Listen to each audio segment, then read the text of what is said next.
يلا بقى يا صديقي نخش على الكربون. الكربون ده ذرة فريدة، ذرة متميزة كده في خواصها. تعالى بقى نعرف ايه خواص ذرة الكربون. كلنا يا صديقي عارفين ان ذرة الكربون الرمز بتاعها سي. ماشي. وهي من عناصر اللافلزية. على فكرة لها اسماء تانية كتير. في ناس بتسميها الفحم، الفحم بتاع البيت وناس بتسميها الجرافيت. تعالى بقى نبص كده. تعتبر ذرة الكربون هي العنصر الأساسي في المركبات العضوية. طبعا كنا واخدين المركبات نوعين، مركب عضوي ومركب غير عضوي. المركب العضوي لازم ولا بد يكون فيه كربون، ممكن يرتبط بهيدروجين، ممكن يرتبط بحاجات تانية، بس الأساس إن فيه إيه؟ كربون، وفقا للمنهج بتاعك. طيب، مستوى الطاقة الأخير للكربون فيه 4 إلكترونات مفردة. يبقى هو محتاج كام؟ محتاج 4. خلاص؟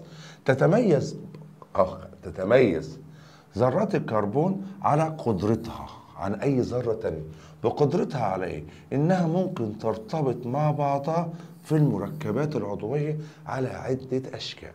يبقى الكربون مع بعضه في أي مركب عضوي ممكن يرتبط على كذا شكل، وده مش بيحصل في معظم المركبات أو الرموز التانية أو العناصر التانية.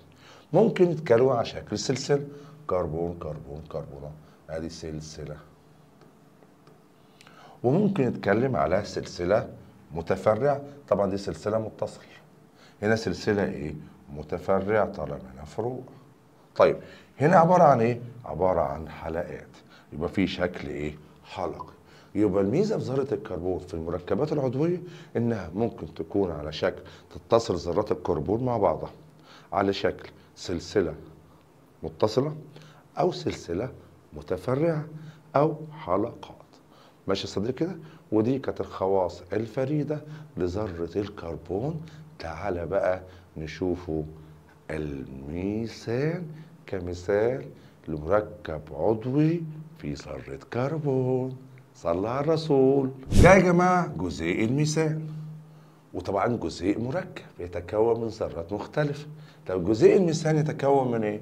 من واحدة كربون و4 هيدروجين.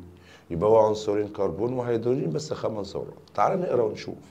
يعتبر جزيء الميثان ابسط جزيء لمركب عضوي. يعني في مركبات تانية كتير بس ده ابسطهم. ترتبط ذرة الكربون اهو، ادي الكربون هيرتبط باربع روابط تساهمية مع جزيء الهيدروجين. كلنا فاكرين الرابطة التساهمية بشرطة، والشرطة عبارة عن 2 إلكترون. خلاص؟ تمام. بروابط تساهمية أحادية. يعني مثلا بالنسبة للكربون هي كملت 2 4 6 8. خلاص؟ طيب في تقاطع هنا، تقاطع فاكرين التقاطع اللي هو التداخل. الهيدروجين برضو كمل. يبقى انا عندي الاثنين دولت اللي هي الرابطه التساهميه الاحاديه بين الكربون والهيدروجين. الاثنين دول تبع مين؟ تبع الكربون كملت له 8، وتبع الهيدروجين كملت له الاثنين. نفس القصه برضه، مين ومين؟ الاثنين دولت كملوا. برضه الاثنين دولت كملوا. طب ومين برضه؟ الاثنين دولت كملوا. يبقى اذا يا صديقي في كم رابطه تساهميه؟ يا مستر ده في 4 روابط تساهمي.